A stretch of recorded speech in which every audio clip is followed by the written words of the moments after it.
que raconte.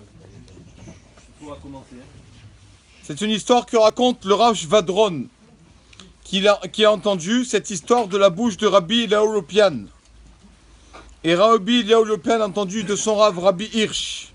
Et son Rav Rabbi Hirsch a entendu cette histoire de Rabbi Simcha Zissel. Et Rabbi Simcha Zissel a entendu cette histoire de Rabbi Israël de Salant. Et Rabbi Israël de Salant a entendu cette histoire de son Rav Rabbi Zundel de Salant. Et Rabbi Zundel a entendu ça de son Rav Rabbi Chaim de Vologine. Donc c'est une histoire qui passait de Rav à élève. Donc on sait qu'elle est de source sûre, cette histoire. L'histoire est...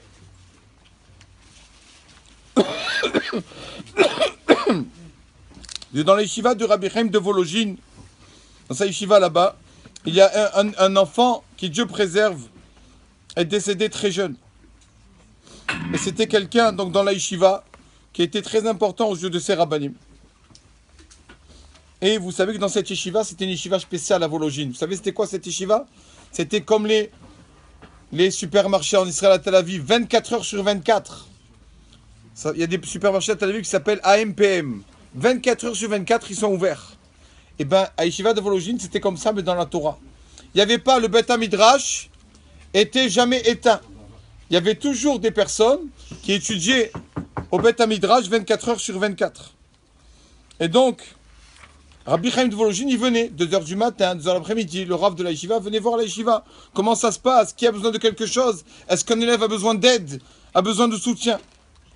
Et un soir, Rabbi Chaim, 2h du matin, arrive, rentre dans le Beth Midrash. Et c'était donc les 7 jours de ce jeune, malheureusement, qui est niftar. Il voit le jeune qui est décédé, il le voit en face de lui. Le jeune qui vient de décéder, il le voit là, il ne comprend pas. Rabbi Chaim qui le voit, il dit, qu'est-ce que tu fais là? Il lui a dit, Rabbi, je suis descendu, on m'a fait redescendre dans ce monde pour vous demander, s'il vous plaît, que vous me rendez un service. J'ai besoin d'un service. Qu'est-ce que tu veux? Pourquoi tu es venu de là-bas en haut jusqu'ici? Tu viens de partir, de quitter ce monde. Qu'est-ce que tu veux? Il lui a dit, Rabbi, quand je suis arrivé dans le monde supérieur, Olam Ha'elyon, Baruch Hashem, j'ai étudié la Torah. On sait tous que la meilleure des mitzvahs, c'est étudier la Torah. Il y a pas, c'est le top de top, l'étude de la Torah. Donc, il a dit, Rabbi, moi j'ai étudié, vous l'avez vu, de mon vivant. Et quand je suis arrivé, on m'a ouvert toutes les portes. Les anges m'ont accueilli. Et tout le monde, ils ont chanté. Yavo Tzadik, qu'ils viennent le Tzadik. Il y a Noir qu'il se repose dans la yeshiva.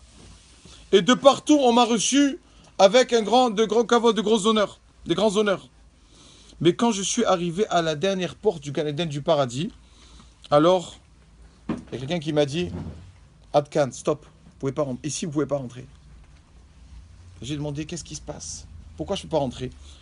On m'a répondu, tu as dans ta poche de l'argent volé. L'argent volé. Alors, c'est quel argent volé? Je ne me rappelle pas. Alors l'ange lui a dit, je vais te rappeler.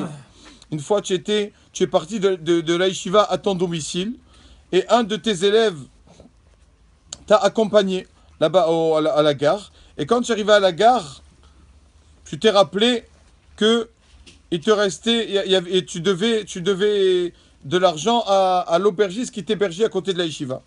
Et donc, tu as donné à ton ami, tu lui as dit, va donner à l'aubergiste l'argent que je lui dois. D'accord? Et tu lui as dit, avance-moi et je te payerai. Je dois de l'argent à l'aubergiste, je me prends le train, avance-moi l'argent à l'aubergiste et quand je te revois, je te paye. Et il a fait ça, il t'a avancé l'argent. Mais toi, tu as oublié de lui rendre ces pièces-là, ces 7 pièces, tu as oublié. Donc, Rabbi, je vous demande, s'il vous plaît, de rendre l'argent à ce jeune-là, à ma place. Parce que je ne veux pas rentrer, je suis bloqué, on ne me laisse pas rentrer là-bas. Avon Gezelabi a dit, il y a du gezel, du vol dans mes mains. Et je ne peux pas, Rabbi, je ne veux pas rentrer là-bas. Donc, dans le ciel, on m'a demandé, tant que tu ne rends pas l'argent, d'accord? Même comme c'était involontaire, on t'a permis, t'as fait mériter de pouvoir revenir. On m'a fait mériter de pouvoir revenir et de me le dire, Rabbi. Mais un autre qui a fait volontairement, même pas, il peut revenir. Donc moi, Rabbi, voilà. C'est involontaire ce que j'ai fait. Donc je suis venu, s'il vous plaît, Rabbi, pour que vous rendez l'argent à cette personne. Alors, Rabbi Chaim, qu'est-ce qu'il a fait? Il a dit, bon, allez, ça va. Repars où tu étais. Repars tranquille.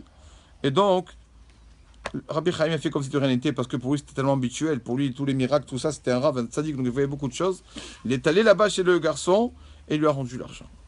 On lui a dit, voilà, pour cette petite pièce, une personne qui est tzaddik, qui étudie la Torah du matin au soir, quand il a de l'argent volé dans sa poche, l'argent qui n'est pas à lui, alors là-bas, on ne pourra pas, il y aura un problème à un moment, il ne pourra pas rentrer dans le Gan Eden. Combien on doit faire attention, qu'on arrive à faire attention de ne devoir rien à personne, même pas un centime, et après 120 ans, partir de ce monde tranquille, sans aucune dette.